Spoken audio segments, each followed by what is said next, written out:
Hello folks, the Y Guy here again. Welcome to my home on this very beautiful spring afternoon. You know, this is going to be a little bit more unusual, this video. Unusual than you usually do, Y Guy? Yeah, I know. Look, I don't intentionally try to be odd. I really don't. It comes natural to me. I hope you caught that. Anyway, the name of this video is called The Y Guy 666. As a young man, as a young Christian, one of my favorite places just to stop by and say hi and talk and was this little one-room Bible bookstore. Most of the things in there were used, you know, and donated and what have you. And these other two young men, they were brothers and of each other, and they ran the place. But see, they kept up on all of the latest and the greatest news about how God was going to rapture people and return and destroy most of the planet, and he was going to pass judgment on all of those nasty people, and they were up on all of that eschatology and end times teaching, and this was long before the Left Behind series and books and videos and what have you, long before that. Okay, I cut my teeth on this stuff long before these movies and stuff came out and became famous. Okay, well, I'm old enough to recall a time when the credit cards first came out. They were considered the 666. They were the mark of the beast, you know? And even to this day, there are people who, oh, by the way, if you're a Christian and you have a credit card, oh, you're gonna get it. Oh, boy. That was my demonic voice. I'm sorry if I scared any of you. Sorry about that. Anyway, there are people in religions of this day that believe that if you worship on any other day but Saturday and you don't obey the Sabbath, that's another mark of the beast. That's considered the mark of the beast. How that keeps people from selling and buying without that mark?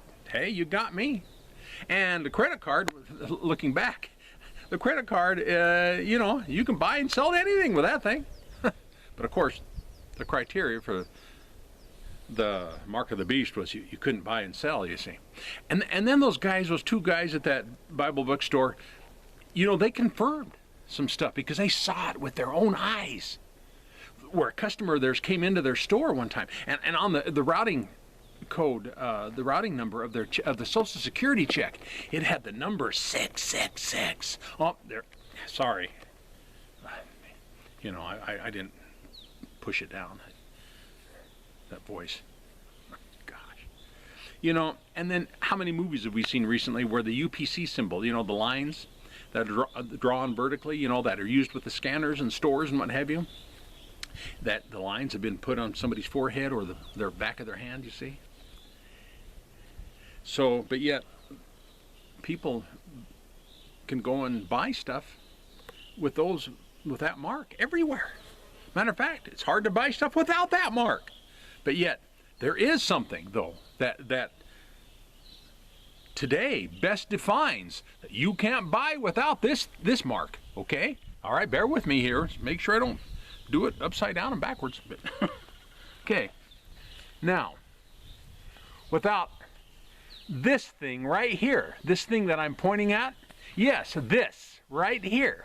Do you see what's written on there? Can you actually see my 666 that's written on there? Good luck trying to buy some groceries without this thing, folks. Can you tell I hate this?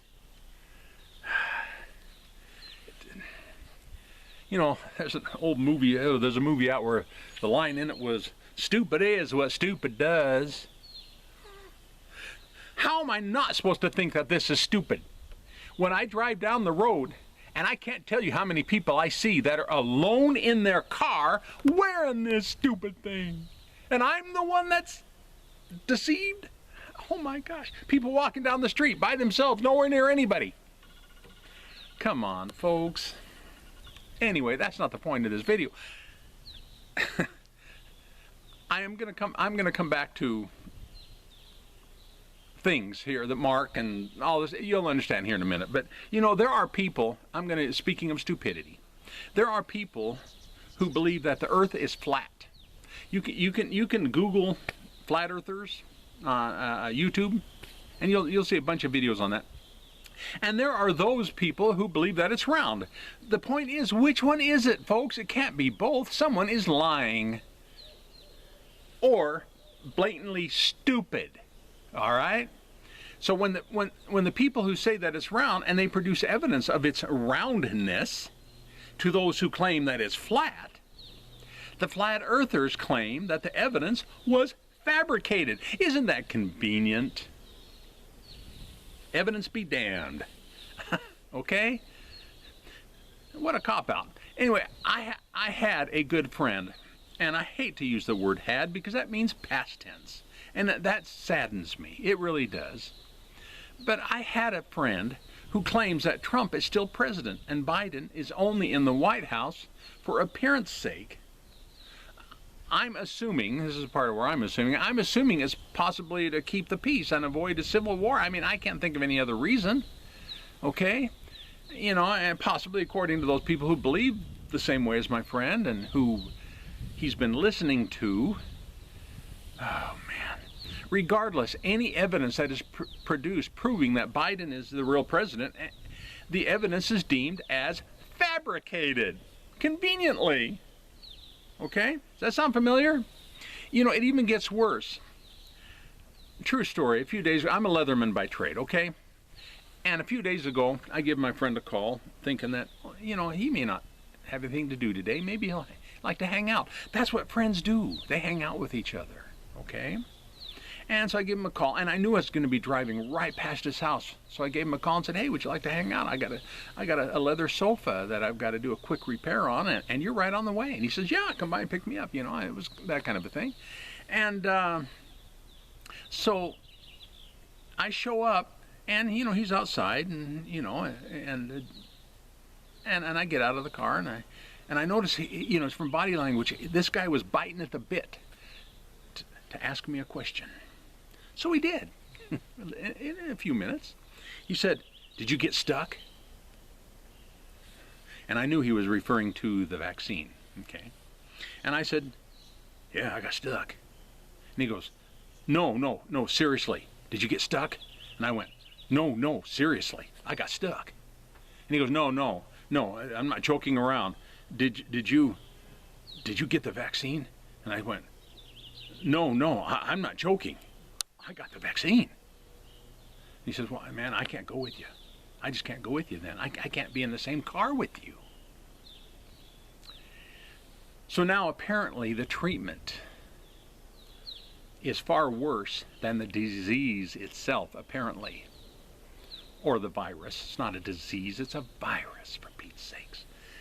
So anyway, I left after telling him that if he insists on living in a paranoid world, then it's going to push his friends away. And this guy doesn't have that many friends to begin with, folks, and it's just sad. It saddens me. And he believes he's 100% right on. He really does, with all of his heart. Okay?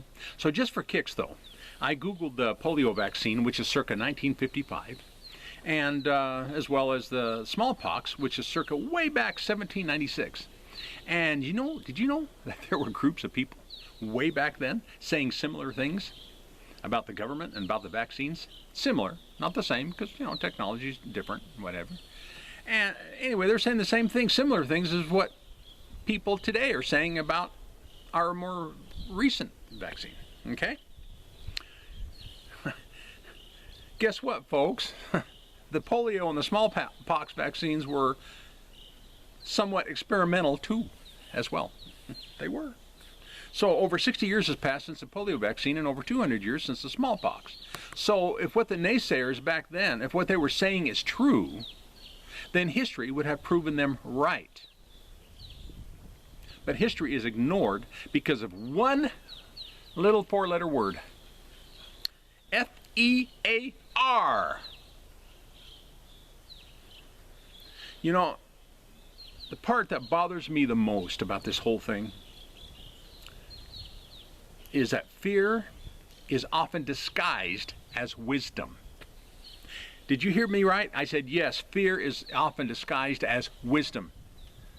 But the fruit, the root cause, is still fear. It is for those who are honest with themselves, rather than piously saying, well, it's just, you know, if you don't know what's in the product, you don't want to put it in your body. Very few of us even know what's in the food that we eat, and we stuff our faces almost daily with it. Come on, guys. I'm not suggesting for anyone to bury their heads in the sand, but rather to do your own technical research. And I'm going to explain that in a second. And base what you believe on that research that you've done, and judge the fruit it produces in your life. That's so important. If trusting God isn't part of the decision making, then your research is greatly flawed. It just is. So when I say research, I need to clarify this, because that doesn't mean that you just simply believe what others have said and then call that research. That's what most people are doing, okay? But instead you need to look into where those people got their information. Not just that, but then confirm it from numerous sources that are not aligned with each other. They're not buddy-buddy, okay? It makes it... Anyway, I hope you're understanding where I'm coming from. This is what I meant, and this is what I'm talking biblical here, too. Biblical research, not vaccine, smaxine, who cares, whatever, okay? I'm talking just general speaking, and yes, I brought up the vaccine, but I'm mainly talking about what people believe, period. It doesn't matter if it's secular or if it's something out of Scripture or what have you. It's still the same thing, and the same fruit is produced by various beliefs, and that's what I'm trying to get at with this video. So this is what I mean by technical research is, like I said, you check with different sources and make sure they're not buddy-buddies with each other. I mean, that's scientific. That's how scientists do real research, okay? Anyway, once again, you got to offer whatever research you do, you got to offer that to God. And then ask for guidance. And then put your trust in that. And then observe the fruit that it produces in your life. Okay, it's making sense. I'm coming close to a close. You know, everything that I've mentioned thus far is exactly what I encourage Christians to do with their beliefs. But more times than not, they do the same thing as the flat earthers and the anti-vacciners. Anti-vacciners? Yeah. And the anti-Bideners. They just do that instead, you know, and just claim that, well, it's fabricated. It's so convenient, so conveniently. Anyway, the hell doctrine is a perfect example because it's based on fear that's erroneously called wisdom or caring or love, and yet all the time they ignore history and ignore the fruit. It doesn't make sense. It just doesn't. I can't tell you how many times I've heard, you know, we wouldn't warn you about hell if we didn't care. Likewise, folks, okay? I wouldn't encourage anyone to trust in God's love and His competence if I didn't care, all right? My friend even told me that his warning about the vaccine was a courtesy because basically he cared. And you know, I can't fault him for that. I really can't. Hell believers consider people like myself, they consider us deceived. Essentially, without even realizing it, for trusting in God to reconcile all of creation. I'm deceived about that. Yet they ignore the fruit in my life, and those of us who believe in trusting in God and His competence, they ignore the fruit and consider the evidence that we present as fabricated.